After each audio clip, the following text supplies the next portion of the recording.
Very good. Good afternoon and welcome to the introduction of the Narf Industries PLC. Throughout this recorded presentation, investors will be in listen-only mode. Questions are encouraged and can be submitted at any time by the Q&A tab situated in the right-hand corner of your screen. Just simply type in your questions and press send. The company may not be in a position to answer every question it receives in the meeting itself. However, the company can review all the questions submitted today and publish responses where it is appropriate to do so. Before we begin, I'd like to submit the following poll. I'd now like to hand you over to John Herring, Executive Chairman. Good afternoon to you, sir. Yeah, thank you very much. Welcome, everybody. We're pleased to be here on this platform today to give you an update on Narf. I'm John Herring, the Executive Chairman. With me, I've got Steve Bassey, who is our founder and CEO. Set a little bit of context for the meeting today. This is not a earnings report or any of those activities. This is actually Steve and my first time to use this platform to get in contact with investors and give them an overview of Narf, and that's what we plan to do today. So that is the context of which we'll be presenting, and look forward to getting any questions in the Q&A period later. But Steve and I will probably do an interactive trade-off on this presentation that we have going on. So as an introduction to Narf, innovation to impact, you'll see three words there: CERT, research, systems, and products. And that's going to be a main theme that we build with everybody. Next slide, Steve. Yeah. Right. Let me give Steve, let me turn this over to you. Do a little bit of the timeline on the company, and then I'll come back and frame a little more information. Sure. Good afternoon, everybody. I'm Steve Bassey. I'm the CEO of Narf. I think it's pretty important to understand, how the company was built, and the team and our backgrounds behind the company. Specifically, I started in cybersecurity and hacking back as a teenager, and ended up on a system I wasn't supposed to be on, and got my first summer job as a result. Now, we and my co-founders all had similar backgrounds where we progressed into undergraduate and graduate school, but we all arrived in graduate school at playing something called Capture the Flag. This is a nerdy version of the game where we're attacking, defending servers on a closed competition network. But effectively, we're playing games against some of the best hackers in the world. And my team and I each have a couple of what are called DEF CON CTFs under our belt, which are basically the World Series in this. I tell you all this because this is the type of team member we have over here at Narf. These highly experienced, decades of skills, hacker types. Working for the company. That leads into the company and some of the stuff we do very well, which is, as you've seen from our previous reports, we land large-ish R&D contracts from the likes of DARPA. If you're not familiar with them, that stands for the Defense Advanced Research Projects Agency. They actually did a lot of the initial work behind the internet when routers were the size of refrigerators. So, John will kind of take you through some of the history last year, but fast forward to the present, and last year was our first full operating year as a company past the reversal. We did $6 million in revenue, and importantly, and we'll get deeply into it in this presentation, this was the first year that we actually took in more revenue for government software as a service, or SaaS products, than R&D. We did about 60% in those last year. I think you forgot to tell him, did you do anything else after graduate school? Where'd you go? Yeah, great question. So I ended up at the Naval Research Lab, which is a military research lab that does both offensive and defensive cybersecurity tools. My co-founders ended up in similar places, scattered throughout the Department of Defense and intelligence communities. And that's where most of our backgrounds on the technical side come through today. But do you want to reciprocate and talk about your background? No, I'm good with that. But I will say that I met Steve back in 2018. I was very impressed with what he's doing. I did come out of the military world, the intelligence community, and then running companies similar to Steve's over the course of my career, and with some success. So I was very excited to have met Steve back in 2018 timeframe. And I kind of watched him progress. My time with Narf really began after their RTO, which Steve became president of the entire group and CEO. probably in June of 2022 after the acquisition. During that period of time, I worked with Steve a little bit, getting to know what was going on. We'd had a team of financiers that were doing the acquisition into the shell. So during the last part of 2022, had managed to begin that transition. I stepped in as executive chairman early in 2024, 23, and began to work with the team here. I think what Steve said, that is pretty important, that it was our first operating year as the sole company. So it kind of cleared out any of the overhead and activities of the acquisition activities that came from before. So very proud to have seen the team achieve what they did with the $6 million in revenue and EBITDA and cash flow positive. But the long and short story of that, Steve and I aren't here to merely accomplish 6 million. 6 million was nice. It's nice to have done that. But the key thing was what it validated in our business model, which was very key to me in regards to taking these next steps with working to build the company. What they were able to show me with that 6 million was the mix of revenue they have and execution of a business model, which is very key, which stepped from the research world into larger dollar government systems contracts that lead us then into commercial projects. And so we're going to talk a little bit about that transit in that business model as we get started here today. Next slide, Steve. It kind of looks like this. I'm going to let Steve go into the detail of it, but you can see there on the left side us beginning with our research activities, which Steve and the team had been executing on since about 2021 and building into it. This past year, I did see the transition of their work beginning to grow greater in the systems area. And so to me, that kind of concluded the first 36 months of the Narf's commitment to this business model. We're beginning the next 36 months is what we've laid down as an internal team with a goal to grow to 20 million in annual revenue within that over the course of that 3 years. So at the end of the 3 years, we've got that run rate.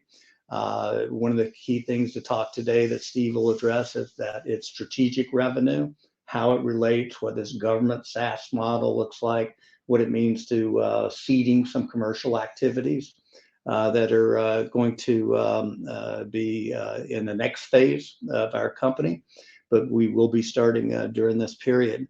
The key thing that we are here to do is to really communicate the value of that 20 million of revenue and that path that we're off to go achieve, and that we do have a very executable model to accomplish that and to move the company forward.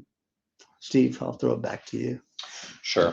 So I think what we're going to spend the most of our time talking about today is how we at Narf take this R&D work, which comes from DARPA and actually 3 out of the 4 ARPAs. Again, ARPA stands for Advanced Research Projects Agencies.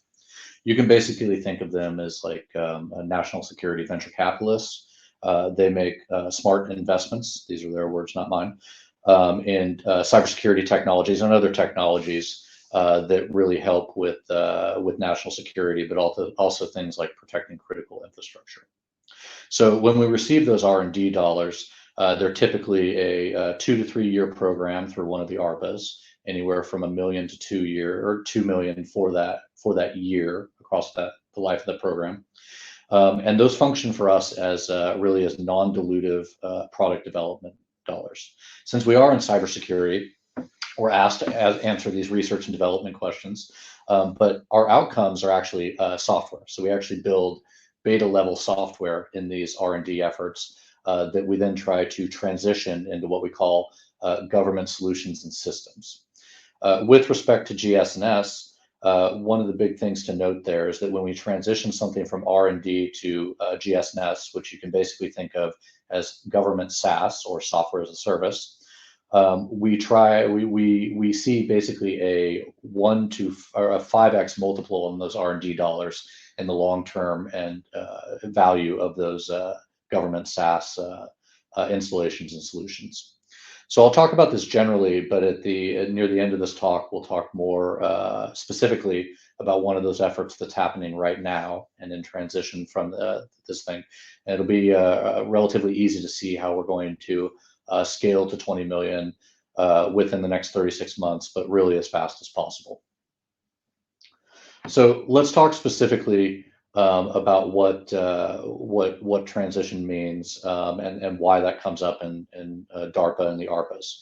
So when they get R&D research to give to advanced teams and cybersecurity organizations out there, they do this by getting problem sets from across the Department of Defense, the intelligence community, federal healthcare infrastructure, those sorts of things. What they do is they basically turn these into R&D projects, and they try to get R&D that becomes a solution to their customer's problem. At the end of that R&D effort, they're transitioning those R&D solutions into real systems that can solve that problem over time. Now, the interesting thing about this is the scalability. There are basically 24 organizations or departments within the federal government that are usually customers of cybersecurity software that comes out of these R&D efforts. Now, critical to this is under these R&D efforts, Narf is allowed to keep the intellectual property and the commercialization rights to that intellectual property. And this is very intentional on the part of the ARPAs. The reason this is intentional is they want to see commercial viability out of these R&D efforts that leads to the long-term health of the actual solution to the problem. So they want to be able to also see the R&D and the IP holders to be able to take that to commercial markets to protect things like critical infrastructure or, say, hospitals and healthcare in the United States and beyond. So we've been often asked in the last couple of years as we're here talking about our story in London, does that mean that you cannot sell these solutions beyond US borders? And that is incorrect. Generally, we can take this intellectual property and these solutions and sell to any non-sanctioned country.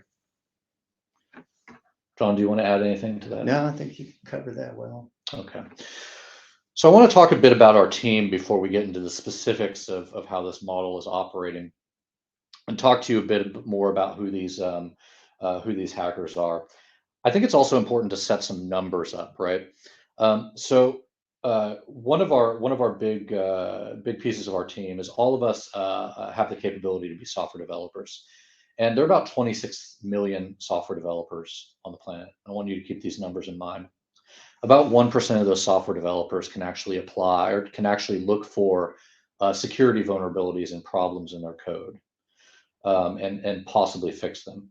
But only 0.1% of those software developers are qualified to look for security vulnerabilities across different code bases and suggest fixes, and also write software and instruct artificial intelligence to do the same. Those are the technical guys on my team, and we'll get into this. But I want to back up to some of our business achievements in 2023 and what we've been up to there in transitioning to do an operating company under this structure. Very specifically, we had already a couple of years ago hired Dr. Michael Locasto to run what we call GR&D. So he runs this section within our organization, and their job is to go out and seek strategic revenue and continue to do that from the ARPAs. What do I mean by strategic revenue? Well, this is really R&D problems that DARPA is coming to the community with that we can make typically a 50 to 60% margin on those dollars. But at the end of that, we actually end up with IP that can be transitioned into government SaaS consumers.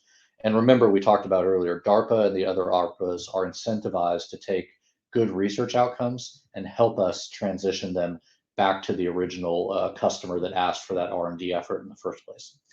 So Dr. Locasto has done a great job actually getting us into 3 out of the 4 ARPAs last year. Previously, we were only in DARPA, so that's a great achievement.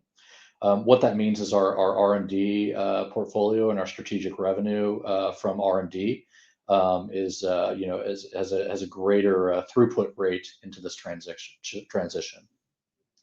One of the things I'm also excited about is we've added Austin Fletcher as the section head to our GS&S, or Government Systems and Solutions category. He's responsible for transitioning these great R&D outcomes generated by Dr. Locasto and his team into government software as a service systems within these transition partners. And he's doing this to great effect this year. Austin came out of a place called 26 Labs, which was acquired by the Carlyle Group in the US, who's going around buying a lot of small Narfs and trying to make a large cybersecurity defense contractor right now. John, do you want to add anything to the last year's org chart transition here? Yeah, certainly. This was one of the key criteria for myself to get comfortable with Steve's team to grow to this $20 million number.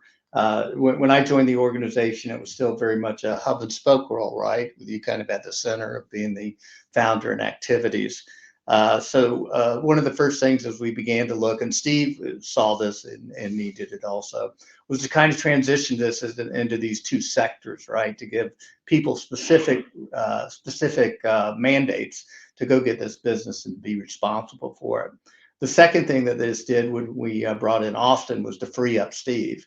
Steve had been the rainmaker in this government systems area. He's done a great job. Steve's not abandoning it, but it certainly gives, with Austin in there, the ability to take on a lot of that load, which frees Steve up even more to go expand this business into some other areas that we need to achieve that 20 million. So for me, that was a very key achievement, and to see Steve take the team through that.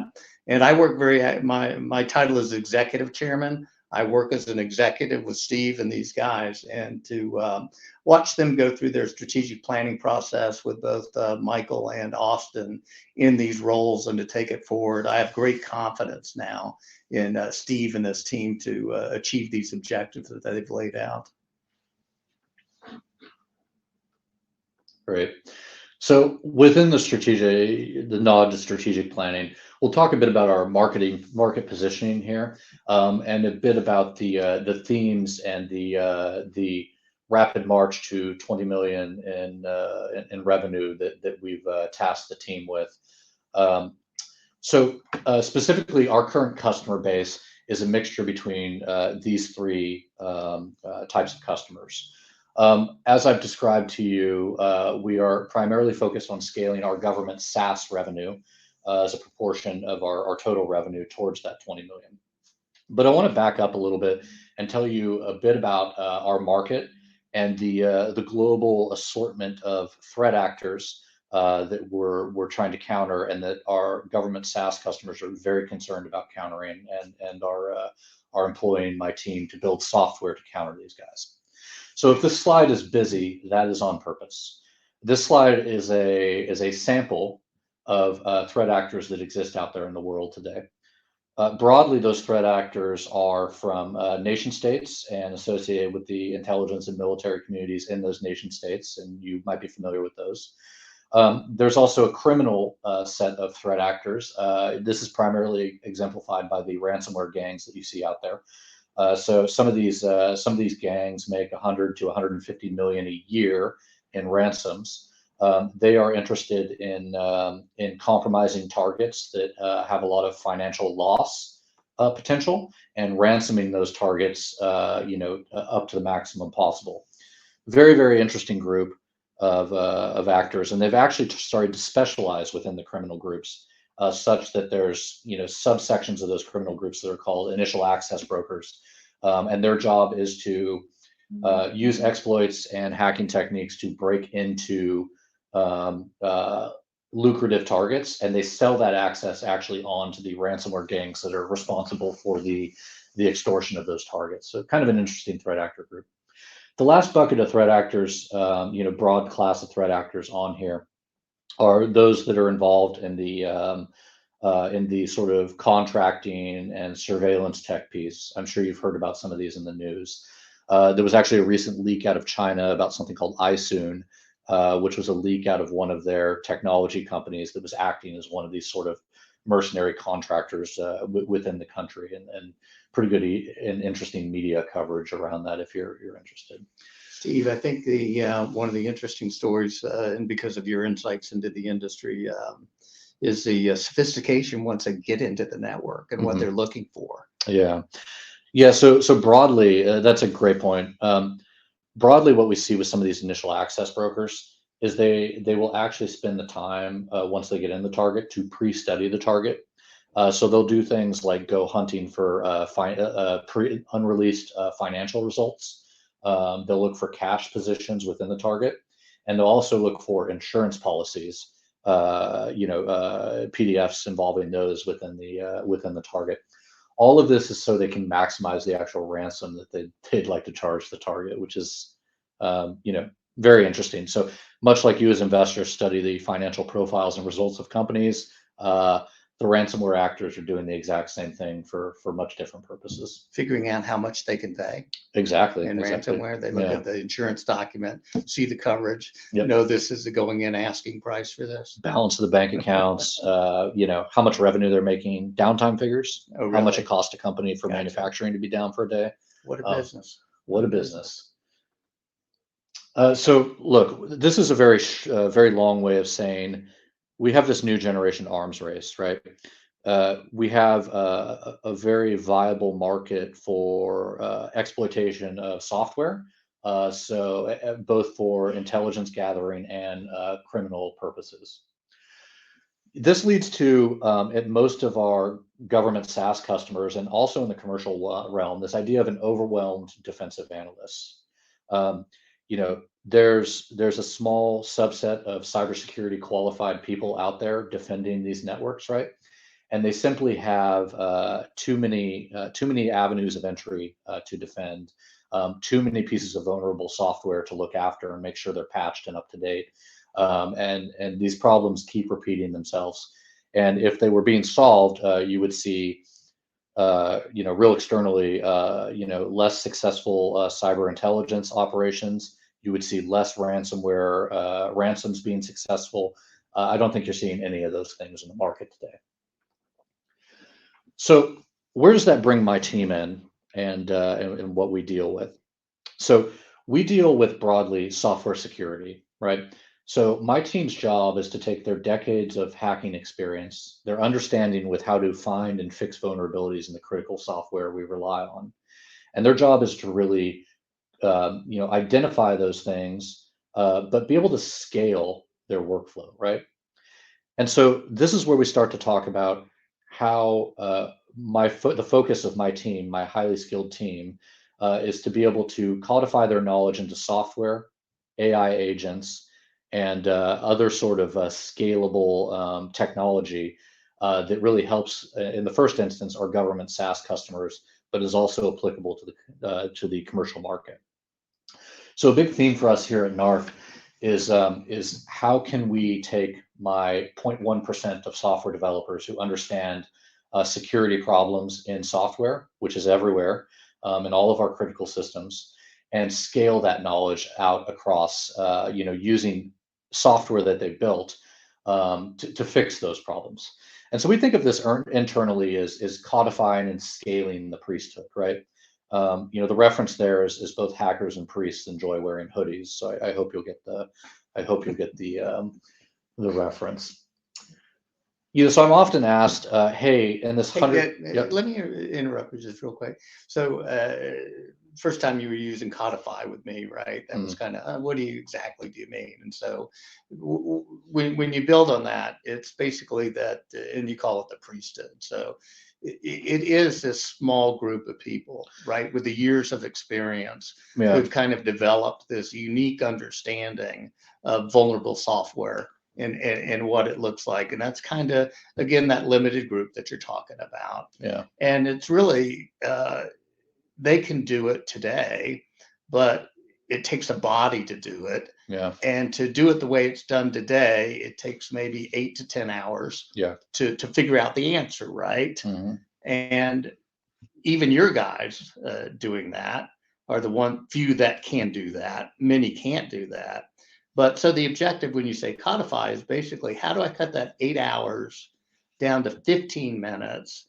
And how can it be not a 0.1% of the world, but for more generalists, right, who are running these security operation centers, these SOCs, who don't have that? So that was very helpful for me when you to explain the word codify, right? And Sure. And codify into software, right? Yeah. That's repeatable. Okay. Because it is scalable, right? So I want everybody to keep in mind some numerical issues that we have in cybersecurity, right?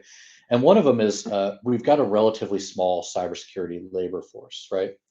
And that is because cybersecurity is attacking vulnerable software, right?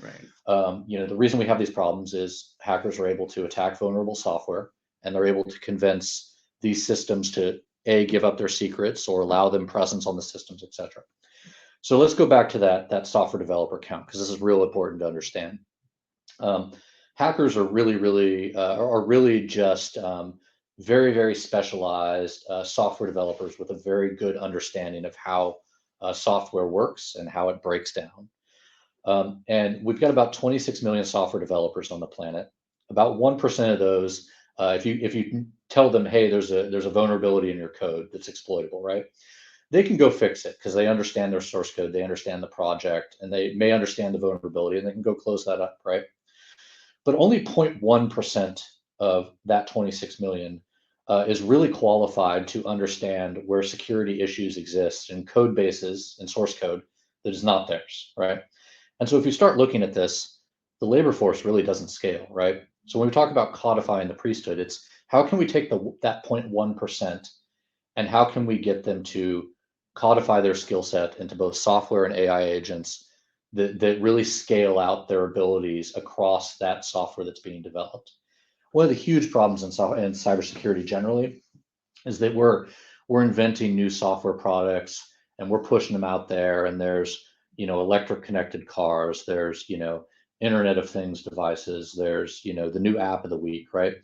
And it's all done by software developers who are pushing out a product and maybe not able to consider or fix the security implications when a mistake is made in that code. It's not only that, it's they're under pressure to get a product out. 100%. Right? Yeah. They've got knucklehead CEOs beating them up to get a product out in that activity, and so they're rushing. They are rushing.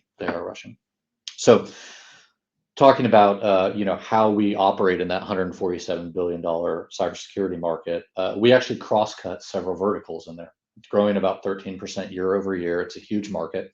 But the commonality across all the cybersecurity market is that whether you're in network resilience, threat intelligence, software hardening, all of these involve protecting software within critical systems so that it doesn't end up taken down by the intelligence organization or ransomed by a ransomware gang. The net effect is the same.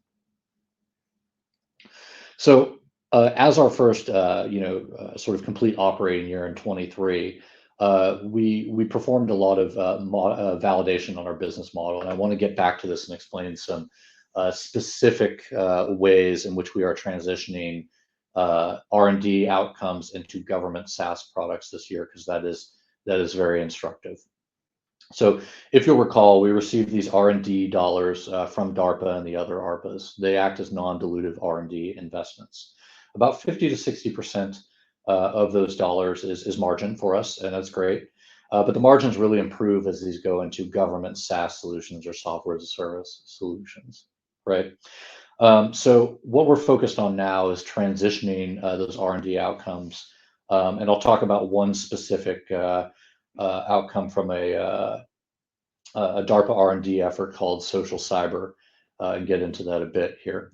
But the other thing I want to remind you of is that we retain the intellectual property under these R&D efforts to the beta software that we've developed that we then transition into these national security solutions.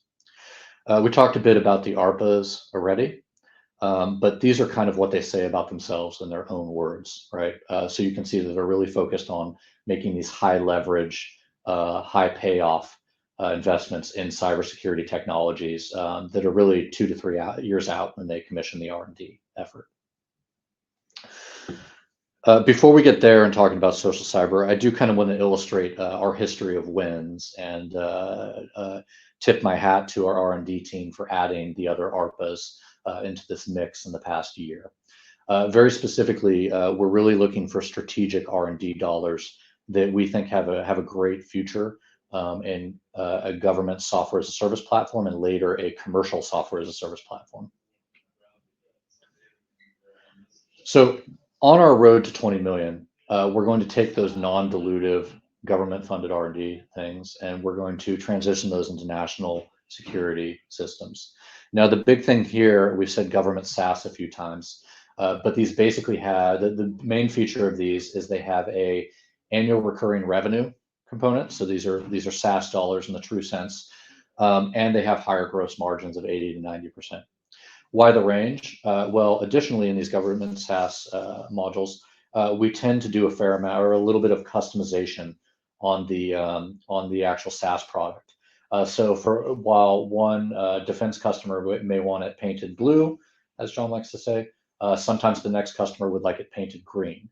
And so we're able to charge for those customizations, but then when those customizations make sense to other customers, we're able to take those features and replicate them across the SaaS platform to other customers. So the scalability is key, especially in the 20 million here, right? This is a sampling of DoD and intelligence community departments and services that our SaaS offerings service.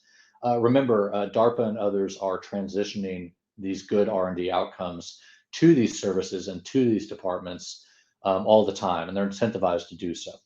So once we're in one department or two departments, the scalability and what we call the past performance is pretty self-evident to the other government service departments.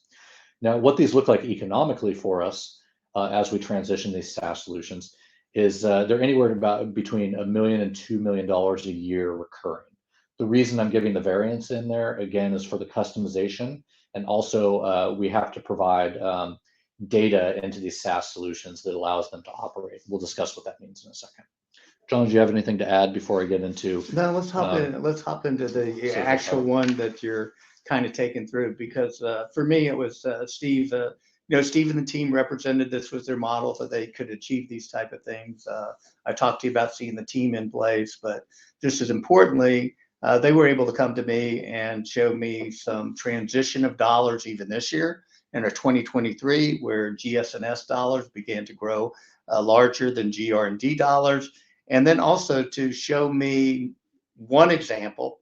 There are three others that we won't be talking about today, but one example of the scaling of activity from that R&D and into the GS&S. And as importantly, it's kind of the technology that lies behind this.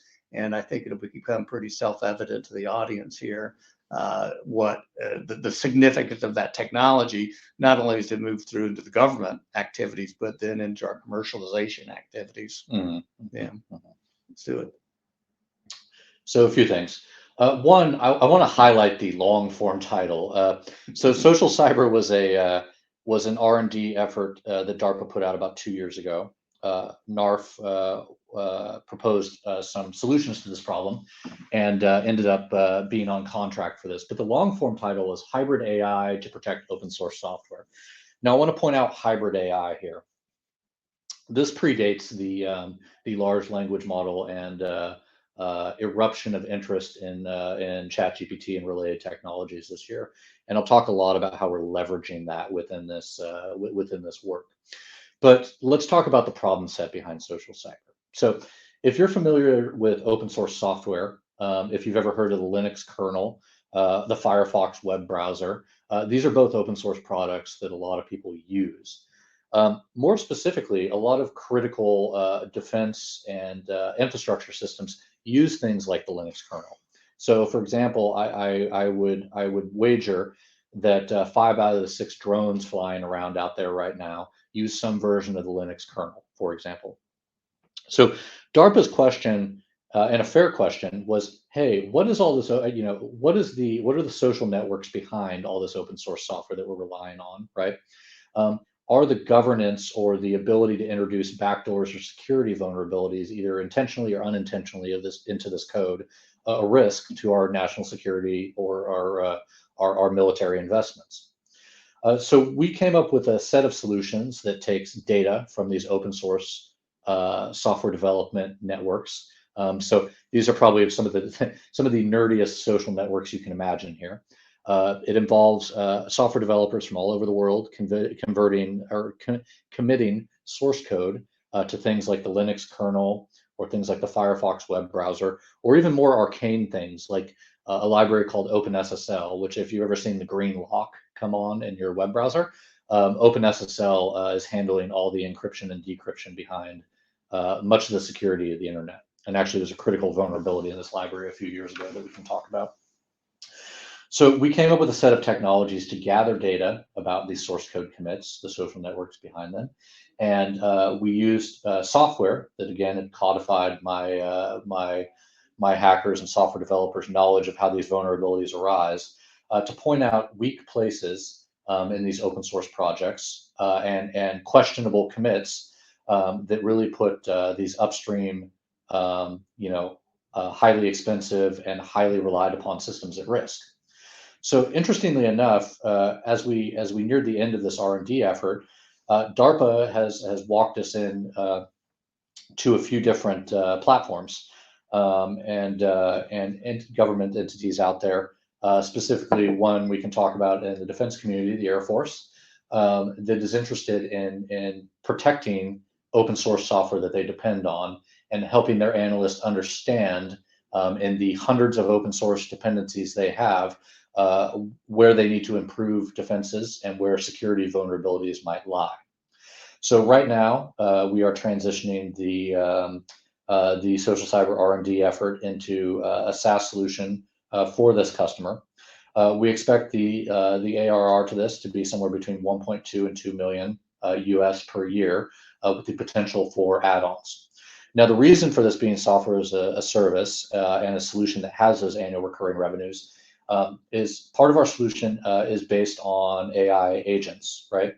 And if you guys have been avid users of ChatGPT or other models out there, you'll understand that they occasionally do something called hallucinate, which means they make up answers to questions you may have sometimes. So the antidote to a lot of AI hallucinations is really good contextual data for these AIs to reason upon, right? So a simple example would be if you ask the AI or ChatGPT what the weather is, right? It's not going to do very well if it doesn't know the current temperature and barometric pressure where you are. So it needs that data in order to reason well and make good decisions. It's the very same for social cyber and how we leverage AI. So part of our recurring revenue is we provide data about these software developments, these commits, along with AI, which is built and instructed from my 0.1% of software developers who are also called hackers out there, and their knowledge of how to find and eradicate these bugs. So that's how we're transitioning into one customer. We do have an additional customer lined up there somewhere in the defense establishment, which I can't really get into the use case there. But that is a great example of how we're scaling these R&D developments into government SaaS models and really taking advantage of that, converting one R&D dollar into 5 recurring revenue dollars. Let me back up on that. I think I might have been hallucinating about lunch that we missed here while you were going on. Did you make it clear about this? You talked about this nerdy community, right? That really that world is software developers all over the world, right? Right. So you've got people contributing to this code base from China. Yep. Right? Russia, all over the world, right? Yep. Zimbabwe, you name it. Okay. And into code that's going into missile systems and defense systems everywhere, right? In the It's US. really everywhere, yeah. Okay. Yeah. So I mean, even commercial systems, right? So Amazon Web Services, right? Yeah. They probably run 9 out of the 10 Fortune 500's cloud systems, right? 90% of the CPUs today on AWS are running some variant of the Linux kernel. Right. Every web server most of the web servers on Amazon are probably using OpenSSL to do encryption, decryption for that website. You know, the HTTPS and the lock on the top of your screen right now, it's likely that that's secured by open source software. So what's going on is you're taking maybe information about where this IP address is coming from. You're taking information about time of day. You're taking information about maybe some other account information that all give this kind of idea persona of a software developer. Yeah. And you're trying to, over time, figure out if that software developer's good or bad intended, right? Yeah. So great. There's some great examples here, and some anomaly detection. This is exactly what we're using large language models and AI for, right? If one day a key developer in the Linux kernel is committing, I don't know, drivers for graphics cards, right? And tomorrow he's making a modification to a key security or cryptographic library in the kernel, right? That's out of the pattern. And unfortunately, the analyst in the Air Force or any of the other people tasked with securing all of this software, they don't always understand the programming languages this is being done in, right? And furthermore, they can't scale out. So if you look at something like GitHub, which is probably the busiest platform for open source software contributors to contribute code to and network, right? It's where some things like the Linux kernel, OpenSSL, some of the development for that is hosted. Our average analyst, in one of these desks has to sift through 100 to 150,000 source code commits a day. Without the help of software, without the help of AI, it's impossible. Can't be done. Can't be done. Can't be done to any standard. Okay. And I think the other real exciting thing about the way that these analysts interact with our systems and with AI in general is they get to do it is English in, English out, right? Remember, before 2 years ago, to interact with some of these systems, to interact with machine learning modules, right? Somebody had to be a part of the priesthood, or damn near close, right? Yeah. They had to be able to read and write a programming language, usually Python, C++, something that's highly specialized. Not only that, but a lot of the intelligence that's collected isn't in English, is it? No, I mean, open source software development occurs in many languages, all of which I don't speak well, except for English, possibly. So, having a natural language interface for these analysts to really be able to prioritize and deal with these potential security issues in software they rely on is huge. Yeah. So that's back to the 8 hours down to 1 hour, 15 minutes, right? Activity. Yeah. So I think this was a really good example of one of the activities your team is involved in, is really pushing along, is really cutting edge. That AWS example gave me a pretty good idea of how it can be moved into the commercialization world. Yeah. So I think, what hopefully Steve has been able to kind of give you by using the social cyber example, is a R&D project started 2 years ago, of which there was probably 2.5 million to 3 million generated on, has now moved out and beginning to get into government systems, that he's got 2 already of those moving along. For each of those, he's probably getting $500 to $750,000 in new software development to paint it green or to paint it blue, depending upon the situation. And then after they do that, then that's built into a government SaaS system, which generates that recurring revenue. You saw all those medallions back there of who the customers are once that R&D gets out there.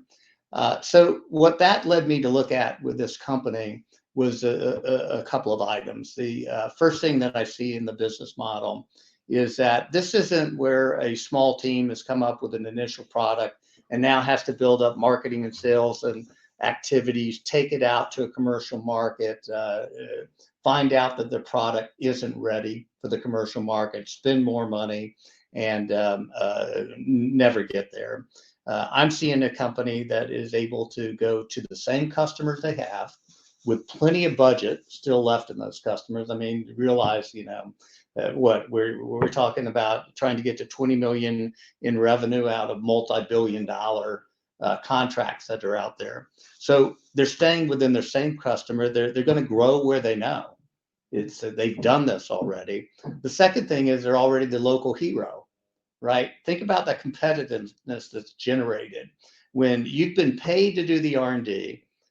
You've been selected because you already are one of the few that can do it. You've been paid the R&D to get the core capability that you own and that nobody else can use. And then you're being paid again to put it into the systems. I think that's a very good way to have a competitive position as you go. That gives me the confidence in regards to Steve and the team with getting to that 20 million during that period. Once we're to that 20 million, we already have an office of commercialization that we've set up that under me. With that, I'm already looking at, along with Steve, commercialization opportunities that are out there in the future to go through. Social cyber has become the lead horse in that game. Some of you might have remembered the activities we've been doing in the electrical grids, right, for projects called Tiger. We are still pursuing things in that area. But to give you an example of how those choices are made, with the Tiger activity, we had to develop hardware. We had to go into an entire new market of activities. So our focus is to stay in the software area, and that's why you saw in December our announcement with MITRE, an incredible organization in the U.S. that leads a lot of efforts for the government to be able to work with them to develop the standards that the hardware guys would have to meet. That would require our software. So we kind of did that pivot right in there to make sure we had some light lift, that we weren't trying to pursue projects that would require us to raise, 20 million to go do hardware development. So in our sights is this commercialization activity. We'll be updating people as we go along. But I think one of the key things is this $20 million of getting to revenue is a high value capability. And we basically look forward to the activities of the company to move it into there. But that 20 million is strictly in the government area, and we wanted to make sure we educated people about that model first, so they could get that, so our company could begin to be valued with a model out there. And I think the work that Canaccord has done, we recently signed them up as our second broker along with Tennyson. Their analyst at Canaccord has put out some great work on us. If you haven't seen that, gain access to that. They give some valuation models that are out there. Steve, is there any other item we might have missed in here? No, I think it might be appropriate to move on to some questions. Yeah. And I think we're doing, I think we're good for time still. Yeah. Can we turn it back over to yeah. Yeah, perfect. Thank you very much for your presentation. Ladies and gentlemen, please do continue to submit your questions just by using the Q&A tab, which is situated on the top right-hand corner of your screen. But just while the company take a few moments to review those questions that have been submitted today, I'd like to remind you that recording of this presentation, along with a copy of the slides and the published Q&A, can be accessed via your investor dashboard. Steve, John, as you can see, we have received a number of questions throughout today's presentation. And if I could just hand back to you guys, just read out those questions and give responses where it's appropriate to do so. I'll pick up from you at the end. Sure. There's a question in here regarding scalability of services associated with future revenue and earnings. I wanted to address this specifically in that what we're designed to do and our scalability towards 20 million is really about software, not about services. So I want to be super clear that Narf is not a what we call a butts and seats company, where we are putting contracting out a very limited labor force into some of these government customers. Our real value is taking that priesthood and codifying them into software that addresses those software security vulnerabilities and allows our customers to fix them in critical systems. So I think that was a great question in terms of in terms of the concerns around scalability. But I think within the 20 million, it's very demonstrable that software scales pretty well at those continued 80 to 90% gross margins, which is very exciting to me. I think we addressed how we're focusing on social cyber and software stuff generally, while we still have some interest in protecting critical infrastructure with some of our previous DARPA R&D efforts, and we're working on that. Another question was recent awards under the U.S. Omnibus contract. How do we plan to leverage and scale this in the sector? It talks about us operating in a potentially competitive market where it might be hard to differentiate and compete to win deals like this. So I want to explain what omnibus contract means and why that's important to Narf and how we continue to win these. So we announced end of 22, I believe, that we had received a 5-year contract from a customer where we are effectively a sole source, and they can just add what are called task orders on top of that. So through that, we sell some of our software as a service solutions into this customer. And what sole source means with respect to the US is that we have a unique capability or unique set of intellectual property that we can sell into that customer that no other entity has. So that in some cases requires that customer not to have to run a competitive bid or competitive tender and us to have to answer that bid. What it really does is it speeds up the cycle where we can go directly to customers and say, we have a solution and software for the problem you have. They can put a task order on that contract, and we can start work immediately. So in terms of competitiveness, what that does for us is it makes it very attractive to the end customer. Their alternative is they can go out to a competitive tender. They're going to get responses from the likes of Lockheed or Raytheon, and those guys are going to charge them $10 million for a report, and they're going to get no software product that solves their problem on an ongoing basis like they are with us. In terms of competitiveness, we talked about the 26 million software developers and a small number of security qualified hackers that exist in that population. And really, we often find ourselves quite collegial with other organizations like ourselves. In the US alone, there's more than enough cybersecurity work to go around, and it is one of the tightest labor forces in the US. And so you'll actually see us, we're quite collegial with some of our friends in the industry that we've actually met through these capture the flag competitions. So not only do they eventually become part of the team as we hire individuals that are really highly skilled, but we really try to play together to sort of solve these problems because the labor source is so limited. However, we are very, very focused on codifying our limited labor force into software that scales. Some of our collegial friends in the R&D world are purely focused on R&D and not commercializing or turning those platforms into SaaS offerings that have further life after the R&D effort. So I think those are the key differentiators between our team and some other teams that we get along with quite well. Well, I'd like to add to that because I've run a number of businesses in this industry and activities like that. Steve and his team really don't realize how unique they are. I mean, at this stage in the R&D world, they're winning 60 to 65% of the contracts you bid on in the R&D world, which is a competitive world. That's not magic. It's because they've worked with those people in the past. The people know their capabilities. They actually help form the requirements for the R&D program because they have so much experience. So it's that early on activity, and even under the omnibus contract, that's because of Steve and now Austin and people like them. They get invited in and are shoulder to shoulder with the customers, figuring out what's going to be done and innovative new approaches. So it's their ability to sit there, understand, listen, and come up with innovative approaches. So the majority of our work is being driven to us. And to get to that 20 million that we're talking about, that's really nickels in the ocean as far as the budgets of these customers go.